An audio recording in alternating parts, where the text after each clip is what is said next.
Hey guys, welcome back to my YouTube channel. तो काफी time बाद आज अपना व्लॉग आ रहा है। मैं आ रखा हूँ आज कटरा और आज हम जाने वाले हैं माता वैष्णो देवी के दर्शन करने। और मेरे साथ आ रखे हैं मेरे मम्मी और पापा।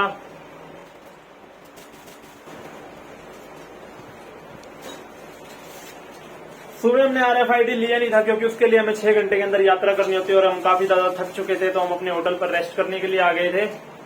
और अब हम जाएंगे सबसे पहले अपना RFID लेने। और हमने सुबह से खाना भी नहीं खाया, तो अब अभी हम सबसे पहले चलते हैं खाना खाने। तो चलिए गाइस, वहीं पर मिलते हैं आपको।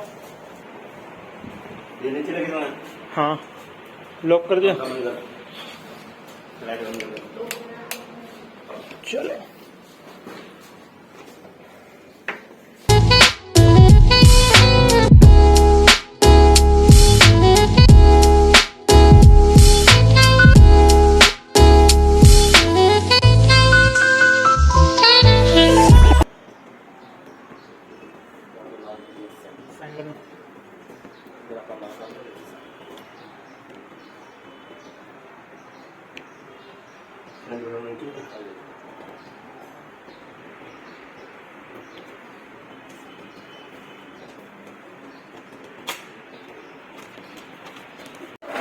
और अभी हम RFID कार्ड लेने के लिए पहुंच चुके हैं। तो चलिए अपना RFID कार्ड लेते हैं। जय माता दी। फाइनली हमने अपना RFID कार्ड ले लिया है।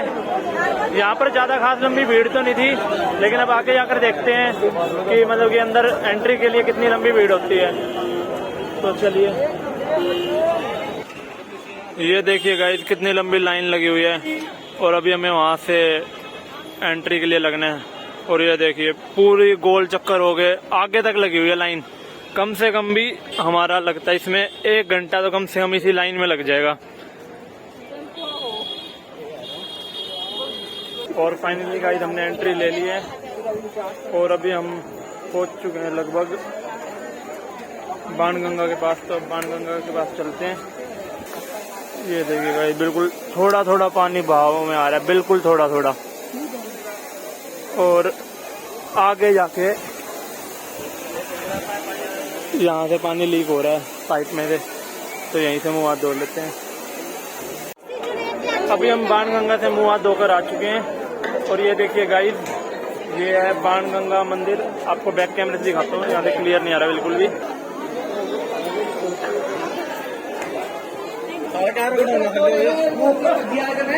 और फाइनली गाइस हम बाणगंगा से होकर आ चुके हैं और हमने दर्शन भी कर लिए हैं। और काफी ज्यादा रश है यहाँ पर। और ये देखिए यहाँ से घोड़ों का रूट चेंज कर लिया जाता है जो भी सवारी कर रहे होते हैं। और यहाँ पर काफी सारी शॉप है जहाँ पर आप फोटोशूट करा सकते हैं। ये देखिए, और ये देखिए एक और आगे, फिर से आगे। फ्रंट कैमरे से क्लियर तो नहीं आ रहा होगा, लेकिन काफी ज्यादा सुंदर है ये जगह भी। और लगभग 40 to 50% लोग, कोई घोड़े पे जा रहा है, कोई पालकी। और एक बात और बता देता हूँ मैं आपको, अगर आप घोड़े पे जाना चाहते हैं तो अपना पहले ही रजिस्ट्रेशन करा लें नीचे से, अगर आपका बीच में ही मन बनता है। क्योंकि एक बार आप अगर आधा रास्ता पैदल सफर कर लेते हैं तो आपके से चार्ज उतना ही लिया जाएगा चाहे आप कितनी आगे जा चुके हों। और आपको जल्दी से मिलेंगे भी नहीं घोड़े, क्योंकि नीचे से ही वो चलते हैं, तो बीच में रास्ते में बहुत कम चांसेस होते हैं कि आपको मिल जाए। तो गाइस अभी हम पहुंच चुके हैं चरण पादुका मंदिर के पास। तो आप जब भी आए यहाँ पर जरूर दर्शन करना, क्योंकि यहीं से माता रानी के प्रथम दर्शन किए जाते हैं। आपको मैं दिखाता हूँ।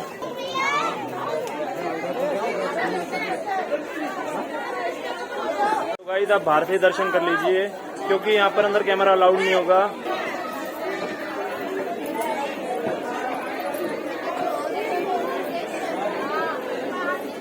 और आपको मैं बताता हूँ इस मंदिर का नाम चरण पादुका क्यों पड़ा, क्योंकि यहाँ पर माता रानी रुकी थी वैद्यनाथ जी को देखने के लिए कि वे आ रहे हैं नहीं। और जब से यहाँ पर माता रानी के चरण चिन्ह रह गए थे, और तब से इस मंदिर का नाम चरण पादुका पड़ा था। तो जब भी आए यहाँ पर जरूर दर्शन करना। तो चलिएगा एकदम, मैं भी दर्शन करके आता हूँ अंदर।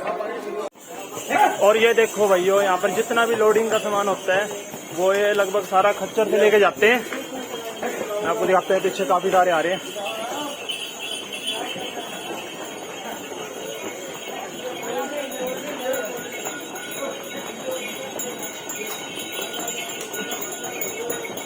जबकि ऑटो वैन्स का यूज कर सकते हैं क्योंकि इसमें सब नॉर्मल सामान ही होता है, लगभग सारा खाने पीने का सामान है। वाटर बॉटल्स दिख रही है लगभग, और किसी में कट्टे सब्जियों के जा रहे, लेकिन सिर्फ प्रॉफिट के चक्कर में ये इन खच्चर का यूज करते हैं। और मैं यहाँ पे देख रहा हूँ कम से कम आप 100 मीटर जो भी बंदा पैदल चल रहा है ना, तो उसके बाद यूँ मान के चलो कि 50 से 60 बंदे कोई घोड़ों पे कोई पालकी पे निकल ही जाते हैं, मतलब 100 मीटर के अंदर ही। तो आप देख सकते हो कितने ज्यादा घोड़ों का यूज हो रहा है। और गाइस ये देखो, ये जितना बाहर पोर्शन निकल रखा है ना, अभी एक छोटा बच्चा जा रहा था। इन घोड़ों को तो मतलब ये खच्चर है जो भी है, इनको पता तो चलता नहीं है कि कौन आ गया कौन नहीं। इसने सीधा एक लड़के को भी मारा और वो नीचे गिर गया था। और वैसे ही गाइस मैंने घोड़े वाले से यहाँ पूछ लिया कि तुम डेली दिन में कितने राउंड लगा लेते हो, तो बोला कम से कम एक घोड़े की 2 प्री बुकिंग तो रहती है। तो जब मैंने उसे कहा कि ये बात वीडियो में बोल कर भी बता दे भाई मेरी, तो वो साफ मना कर गया, बोला यार तुम लोग वीडियो डाल देते हो कि घोड़े बंद करो। ये देखिए इस घोड़े के पैर पे चोट लगी हुई है, लेकिन फिर भी ये इनको काम के लिए ऊपर नीचे लेके जा रहे हैं। मतलब इनको कोई फर्क नहीं पड़ता, सिर्फ इनको अपने पैसे कमाने से ही मतलब है। और भाई ये बंदे बिना लाइसेंस और आईडी के घोड़े चला रहे थे और पुलिस ने इनको पकड़ लिया था।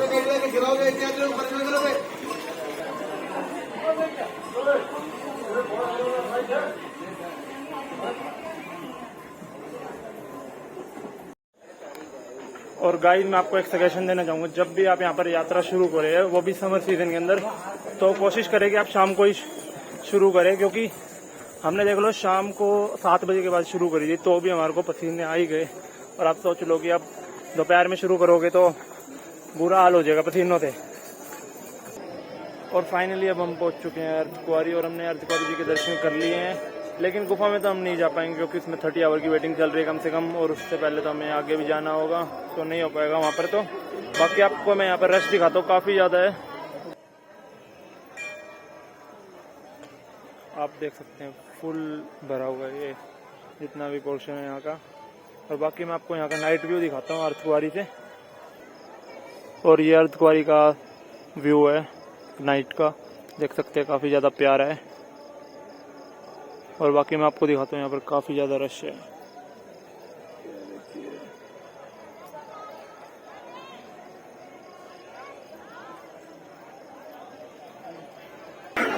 तो गाइस रात को काफ़ी ज़्यादा थक गए थे तो हमने अर्धकुंवारी में ही रेस्ट कर लिया था। और अब हम निकलेंगे भवन के लिए। भवन के लिए यहाँ से 2 रास्ते जाते हैं, एक मैं आपको दिखाता हूँ, यहाँ से सुरंग में जाते हैं, और एक यहाँ से ऊपर चढ़ाई वाला रास्ता है। वो मैं आपको प्रेफर करूँगा कि आप सुरंग वाले रास्ते से ही जाए, क्योंकि उसमें कम ऊंचाई और चढ़ाई है और वो आपके लिए आसानी भी रहेगी उसमें। तो चलिए गाइस चलते हैं।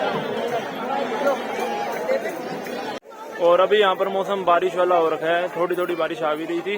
और बाकी मैं आपको अभी यहाँ का दिन का व्यू दिखाता हूँ अर्धकुंवारी का।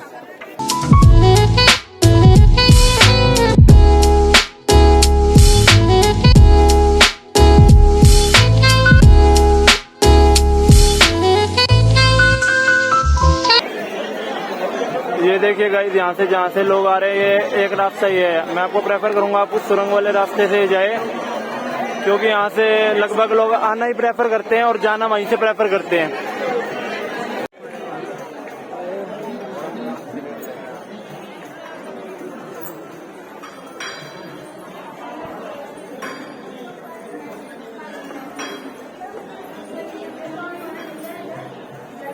और ये देखो भाई, ये भाई इनकी मदद कर रहे हैं। गाइस एक हमारा बैग गुम हो गया है, शायद से नीचे हम अर्धकुंवारी के पास रख के भूल गए। अब अगर मैं वापस जाके देख के आ रहा हूँ, अगर मिलता है तो बढ़िया बात है, देखते हैं गाइस। कम से कम 1.5 किलोमीटर नीचे है, तो मैं वहीं पर जा रहा हूँ अभी नीचे वापस। तो गाइस मैं वापस गया था, बैग तो वापस नहीं मिला, लेकिन बस ये शुक्र है कि हमारे उसमें कुछ ज़्यादा सामान नहीं था, सिर्फ खाने पीने का ही सामान था उस वाले बैग में। और जो मेन बैग था कपड़ों वाला वो तो हमारे पास ही है फिलहाल। अब थोड़ा ध्यान देना पड़ेगा क्योंकि मिनट के हिसाब से पता नहीं चलता कब सामान कहाँ पे चला गया। और गाइस यहाँ पर कुछ तो खास बात है, जो बंदा 1 किलोमीटर मना करते करते पूरे 14 किलोमीटर निकाल लेता है। और आखिरकार गाइस भवन के पास पहुँच चुके हैं, बस 1 किलोमीटर रह गए हैं यहाँ से। मैं आपको यहाँ से भवन दिखाता हूँ।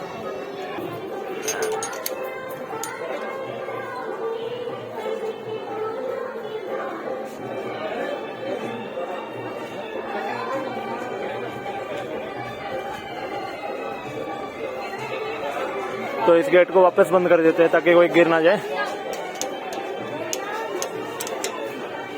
गाइस फाइनली नहा के आ चुके हैं और अब हम निकलेंगे माता रानी के दर्शन के लिए। तो सबसे पहले हमारे को बैग लॉकर में रखवाने हैं, तो बैग लॉकर में रखवाते ही हम माता रानी के दर्शन के लिए निकल जाएंगे। तो चलिए गाइस वहीं पर मिलता हूँ। हम दर्शन करके भैरवनाथ जी आ गए हैं, क्योंकि भैरवनाथ जी के दर्शन के बिना यात्रा असफल मानी जाती है। तो आप जब भी आए भैरवनाथ जी के दर्शन जरूर करके जाए, तो जब भी आपकी यात्रा सफल होगी। और गाइस ये है भैरव बाबा के वहाँ का व्यू, एंड यहाँ पे हेलीपैड है। यहाँ से सीधा कटरा के लिए हेलीकॉप्टर भी ले सकते हैं, एंड नॉर्मल प्राइस इसका 1830 के अराउंड है लगभग। और भैरवनाथ जी की चढ़ाई माता रानी के भवन से लगभग 2 गुना ऊंची चढ़ाई है। तो अगर आप ज्यादा थक जाते हैं तो आप प्रेफर कर सकते हैं कि आप रोप वे के थ्रू आ जाए। उसमें आपके 100 रुपीज फीस लगेगी, एंड उसमें आपको वो ऊपर से लेके भी जाएंगे, नीचे वापस छोड़ के भी जाएंगे। चलिए गाइस अब मैं भी दर्शन करके आता हूँ भैरवनाथ जी के, तो उसके बाद मिलते हैं। और गाइस अगर आप भी समर सीजन में वैष्णो देवी आने की सोच रहे हो, खासकर जून जुलाई के मंथ में, तो आपको कम से कम मान के चलो 2 से 3 घंटे लग जाएंगे वेटिंग के में दर्शन के लिए। अगर आपके पास आर्मी कार्ड है तो आपको 20 से 25 मिनट के अंदर दर्शन मिल जाएंगे, क्योंकि उसके अंदर इतना रश नहीं होता। मेरे पास भी आर्मी कार्ड था तो हमारे को 20 से 25 मिनट ही लगे ज्यादा से ज्यादा। और फाइनली भैरवनाथ जी के भी दर्शन कर लिए हैं, और अब हम जाएंगे हमारे होटल पर कटरा वापस, और वहाँ पर जाके रेस्ट करेंगे, और वहाँ पर जाकर ही सोचेंगे अब आगे कहाँ जाना है। तो गाइस चलिए वहीं पर मिलते हैं, तब तक के लिए गुड बाय। तो फाइनली मैं अपनी सारी चढ़ाई कंप्लीट करके आ चुका हूँ। मम्मी पापा भी बाणगंगा के पास पहुंचे हैं, तो उनको थोड़ा टाइम लगेगा। और मैं होटल से भी अपना सारा सामान ले आया, जो भी वहाँ पे बैग्स पड़े थे। तो अब सबसे पहले चलेंगे प्रसाद लेने, और फिर शायद अमृतसर का प्लान है। और प्रसाद में मैंने अभी कंजकों के लिए तो ये लिए, एंड आम पापड़ लिए हैं। तो मैंने अमृतसर की टिकट बुक करा ली थी। मुझे 11 बजे का फ्लोट मिला है रात को, क्योंकि उससे पहले सारी बुकिंग रिजर्व पे चल रही थी। अगर आप भी बुकिंग कराना चाहते हैं तो पहले यहाँ पर जाते हुए या बाद में जब भी कराना चाहे, तो काफी सारी ट्रैवल एजेंसी है बस स्टैंड के पास ही। तो हम सुबह वैसे भी 10-11 बजे पहुंच गए थे यहाँ कटरा, तो रेस्ट करना भी जरूरी था। तो मैंने बस स्टैंड के पास ही एक और होटल ले लिया था रेस्ट करने के लिए, तो अभी बस रेस्ट करके आया था। तो अभी काफी ज्यादा रेस्ट कर लिया था, तो मैं सोचा चलो कटरा की मार्केट ही घुमाते हैं, क्योंकि अभी तक तो यहाँ पे सिर्फ ड्राई फ्रूट के अलावा और कोई शॉप देखी ही नहीं है। तो अभी मैं आया हूँ कटरा के मेन बाजार में, तो चलिए यहाँ चलते हैं, देखते हैं यहाँ पर क्या क्या है। यहाँ पर भी ड्राई फ्रूट से ही शॉप स्टार्ट हुई है सबसे पहले, और आगे देखते हैं क्या क्या है।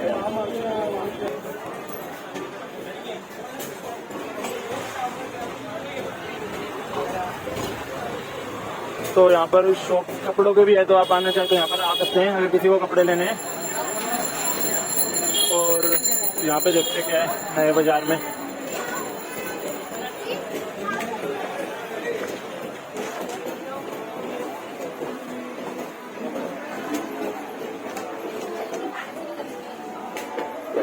और नीचे की तरफ होलसेल मार्केट है कपड़ों की नया बाजार के अंदर, और ऊपर की तरफ है होलसेल बाजार ड्राई फ्रूट्स का। अगर कोई भी लेना चाहे तो यहाँ पर आ सकता है होलसेल बाजार मार्केट में। और यहाँ पर गेम जोन भी है, और यहाँ पर देखो बम्पर सेल 10 रुपए से स्टार्ट हो गए 100 रुपीज तक है। तो चलो यहाँ पर जाकर देखते हैं क्या क्या है।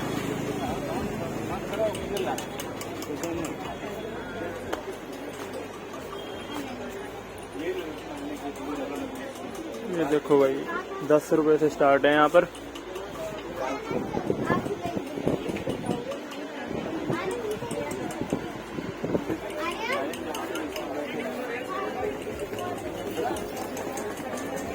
और साथ में वापस से एक और कपड़े की शॉप।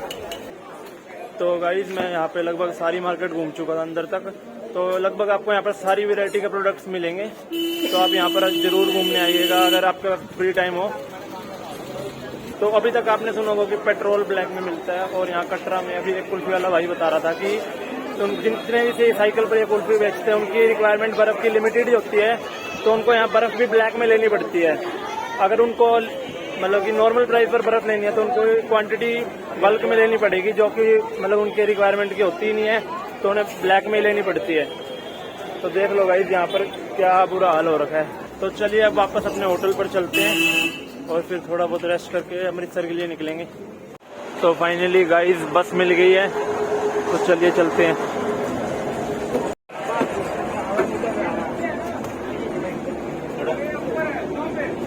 अपनी लोअर बर्थ किया क्या देना उसको। तो अभी हम अमृतसर पहुंच चुके हैं। सुबह हम 6 बजे अमृतसर पहुंच गए थे और अभी हम सबसे पहले आए हैं गोल्डन टेम्पल और हमने अपने सभी शूज़ और बैग्स यहीं पास में लॉकर्स में रखवा दिए हैं। और अगर आपको यहाँ पर सरोवर में नहाना है तो आपको सबसे पहले किसी भी यहाँ पास में बाथरूम में नहाना है और उसके बाद ही आपको सरोवर में जाने दिया जाएगा। और बिना रुमाल लेके यहाँ पर आपको कहीं पर भी नहीं जाने दिया जाता अंदर। और इवन जब आप नहाने जाओगे तो भी आपको रुमाला बांध के ही जाना होगा सरोवर में। तो चलिए चलते हैं आगे।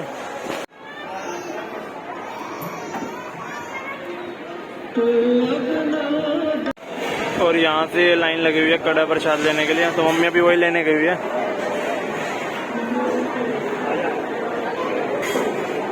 हमें यहाँ से एंट्री करनी है और ये देखो कितनी लंबी लाइन लगी हुई है। तो देखते हैं हमारे को कितनी देर लग जाएगी अंदर जाने में। तो गाइस फाइनली दर्शन कर लिए थे हमने और दर्शन के लिए हमें 3 घंटे लाइन में खड़ा होना पड़ा था। मैं तो लाइन में खड़े खड़े ही थक गया था। फ़ोन में बैटरी नहीं थी तो वहाँ पे कुछ भी शूट नहीं किया। और दर्शन करने के बाद सीधा हम गुरुद्वारे में लंगर खाने गए और काफ़ी ज़्यादा थक गए थे तो हमने यहाँ पास में रूम ले लिया था, तो वहाँ पे रेस्ट करके आए हैं अभी। और वहीं पे फ़ोन चार्ज करा फिर मैंने, क्योंकि यहाँ पर चार्जिंग के लिए कोई भी पॉइंट नहीं है। और अब देखते हैं जलियांवाला बाग चलते हैं और वाघा बॉर्डर का देखते हैं क्या प्लान रहता है, क्योंकि 8 बजे हमारी बस है सीधा भिवानी के लिए। तो चलिए वहीं पर मिलते हैं। और ये देखो गाइस, यहाँ पर इतनी बड़ी वॉशिंग मशीन यूज होती है कपड़े धोने के लिए। तो फाइनली पहुंच गए हैं जलियांवाला बाग स्मारक के पास, तो चलते हैं।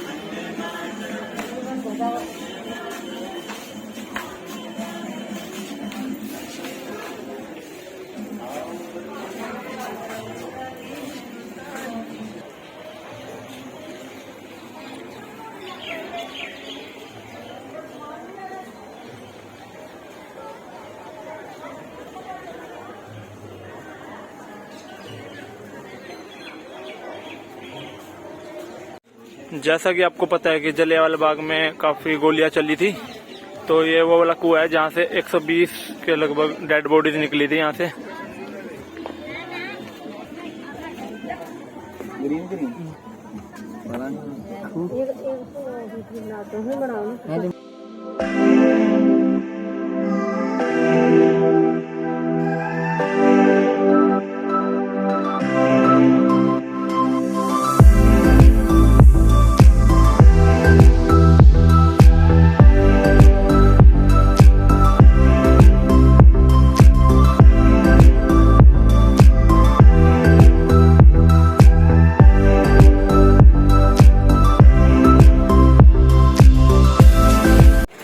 तो अभी मैं इंटरसिटी के बस स्टेशन पर पहुंच गया था, तो अभी यहीं चलकर वेट करेंगे बस का। तो अंदर अभी फुल हो रखा है, तो अभी हमें बाहर ही रेस्ट करना होगा। 15-1 मिनट में बस आ जाएगी फिर। तो फाइनली अपनी बस आ चुकी है, तो सबसे पहले इसमें सामान रखवाते हैं अपना।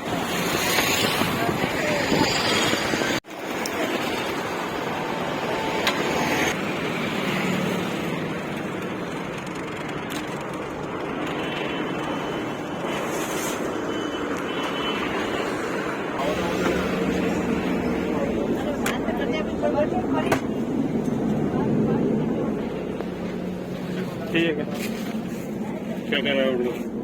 ऑर्डर वाले से बात करता हूँ, अभी कहाँ पहुँचे हैं। तो स्विगी से फूड ऑर्डर करा था बस से ही, वापस से बस में चलते हैं।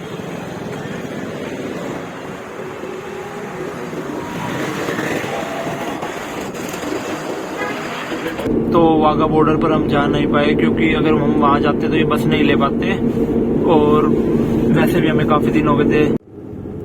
फाइनली हम अपनी सीट्स पर बैठ चुके हैं और बाकी इस बस की सर्विस काफ़ी ज़्यादा बढ़िया है पहले वाली बस से। उसमें चार्जिंग पॉइंट भी ढंग से काम नहीं कर रहा था, इसमें यहाँ पर चार्जिंग पॉइंट है एंड यहाँ पे आप अपना फ़ोन रख सकते हैं। और यहाँ से देखते क्या बाहर दिखता है। अभी तो अंधेरा ही हो रखा है अभी सारा।